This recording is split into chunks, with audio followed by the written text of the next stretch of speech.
Em argumentação lógica, os nossos elementos básicos são as proposições. Mas o que é isso? O que é uma proposição? Uma proposição é uma declaração que pode ser interpretada como sendo verdadeira ou falsa. Opa! Mas o que é isso? A verdade. O que significa ser verdadeiro?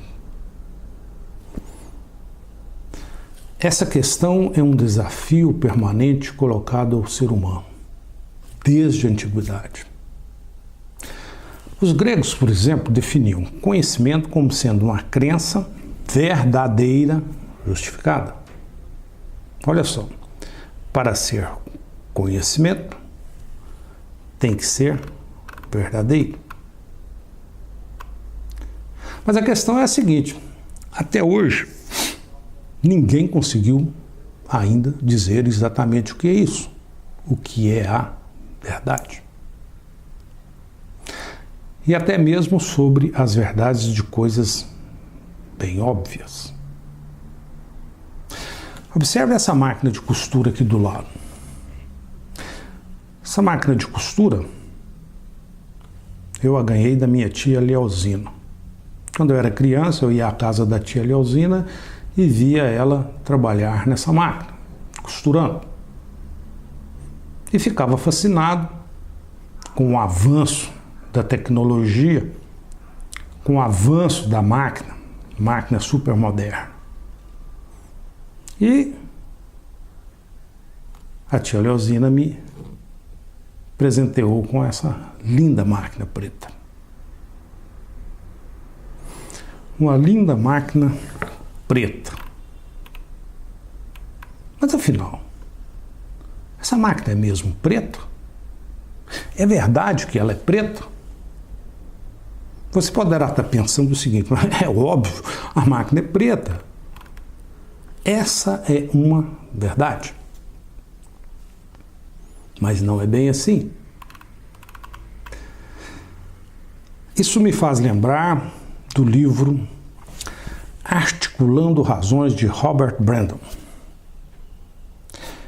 Nesse livro, ele conta a história de um vendedor de gravatas.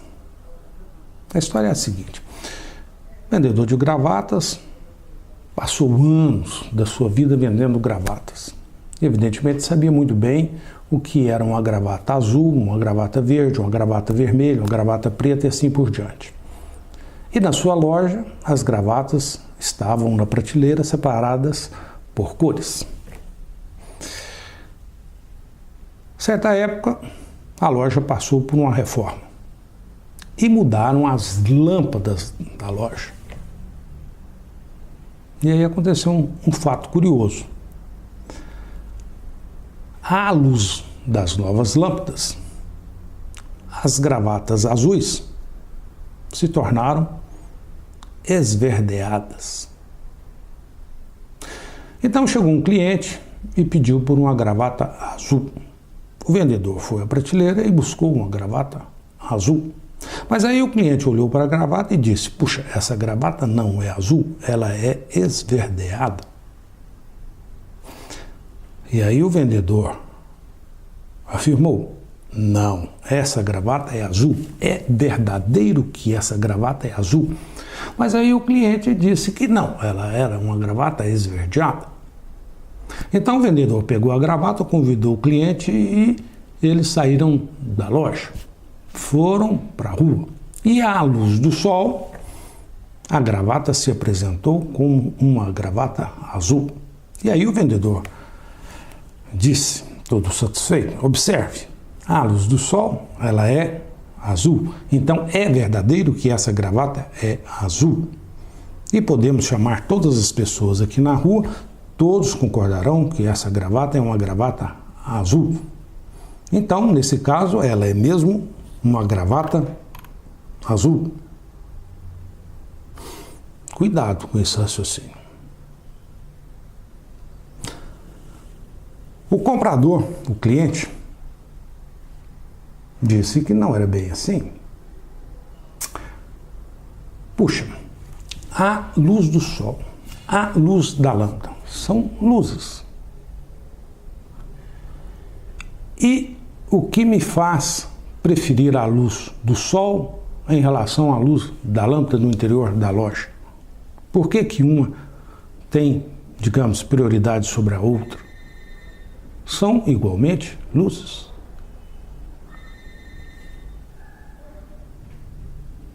E essa história também, de que todos concordam que a gravata é azul, puxa, cuidado com isso também. Na Idade Média, todos diziam que a Terra era o centro do universo. E hoje sabemos que isso não é verdade. Conclusão. A vida não é tão simples. A gravata que é azul pode ser esverdeada. E aquela que é esverdeada pode, na verdade, ser azul. E a máquina que aqui está me apresentando como preta pode ser cinza.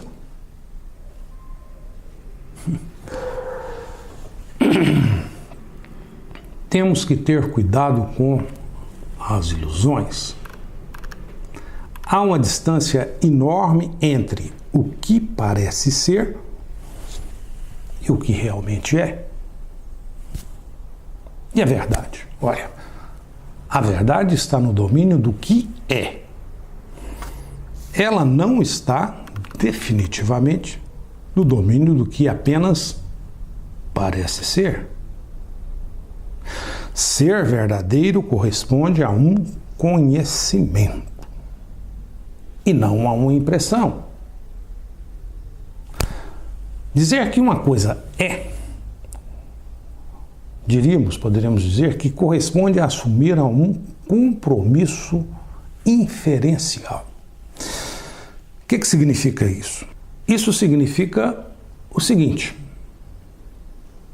para dizer que uma coisa é verdadeira, por exemplo, partimos de premissas determinadas apenas por impressões e concluímos um conceito que é uma verdade.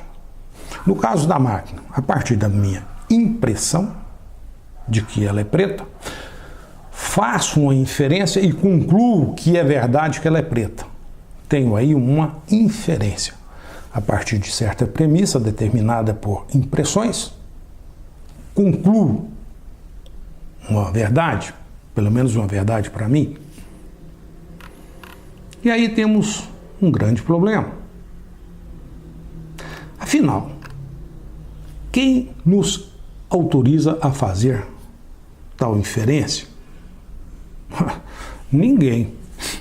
Pior ainda, com frequência erramos nesse tipo de inferência. A partir das nossas impressões, fazemos uma inferência e determinamos um certo conhecimento. Erramos muito nessa inferência. Portanto, parece que afirmar conhecimento e crer são duas faces da mesma moeda. Creio para depois afirmar conhecimento. E para afirmar conhecimento, preciso primeiro crer em alguma coisa. Ou seja, as atividades de afirmar e crer não são, digamos, significativas de forma independente, andam juntas. Além de tudo isso, outra coisa complicada. Para falar que algo é uma verdade, devemos saber de antemão o que é isso, o que é a verdade, é claro. Para falar que algo é verdadeiro, precisa saber o que é isso, o que é a verdade. Pois, caso contrário, nunca identificaria isso que pretendo dizer ser a verdade. Mas, afinal, onde começa tudo isso? Em que momento aparece tal conceito de verdade? Que, por sua vez, deve ser uma verdade.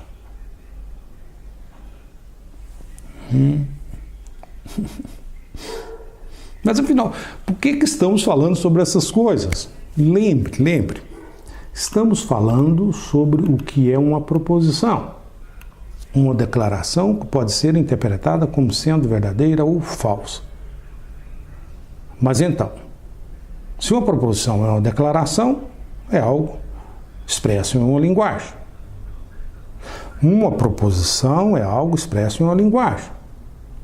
Algo expresso que pode ser interpretado pelo pensamento como sendo verdadeiro ou falso. Então, para falar sobre proposições, devemos falar de linguagem e de pensamento. Opa! Temos mais problemas. Mais problemas. Por exemplo, o que vem primeiro? O pensamento ou a linguagem? Penso e formulo palavras ou formulo palavras para pensar? Será que a minha linguagem limita o meu pensamento ou é o meu pensamento que limita a minha linguagem? Olha, na verdade parece que nem a linguagem nem o pensamento podem ser, digamos, completamente explicados em termos um do outro. Eu não consigo explicar a linguagem pelo pensamento e nem o pensamento pela linguagem. Parece que... E essas coisas andam juntas. Mais ainda, linguagem e pensamento são coisas que não possuem prioridade conceitual uma sobre a outra. O que é isso? Eu não consigo dizer que uma é mais importante do que a outra, parece.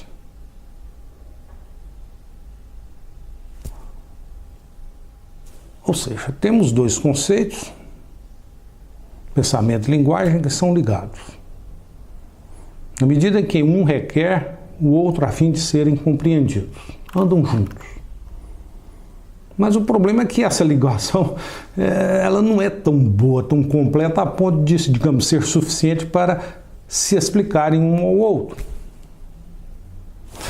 Olha, conclusão. Para saber se uma declaração ou uma proposição, devemos expressar algo em uma linguagem. E depois usar o pensamento para interpretar. E fazemos isso sem saber ao certo o que estamos fazendo. O que nos resta? Usar o bom senso. Bom senso, isso mesmo. Duas palavras, digamos, divinas, que nos servem para resolver o que não conseguimos resolver. Parece que de tudo isso, podemos aprender algumas coisas, né? Olha só. Podemos aprender, sim, algumas coisas. E uma coisa importante. Seja mais humilde em relação às suas verdades. Isso mesmo. Seja mais humilde em relação às suas verdades. Por quê? Porque há boa chance de você estar enganado. Não dá para ter certeza nem mesmo se a máquina é ou não preta. Então, olha, na medida do possível, eu diria o seguinte: esvazie sua caixa de verdades. Deixe ela bem vazia, em pouca coisa. E encha a caixa de afirmações que ainda devem passar pelo crivo da sua razão. Seja flexível. Seja humilde. Isso por quê? Olha, porque somos, com certeza, bem menos do que imaginamos ser. A gente não tem certeza nem sobre coisas óbvias. Eu não consigo nem mesmo a verdade de algo óbvio. Puxa, será que essa máquina é mesmo preta?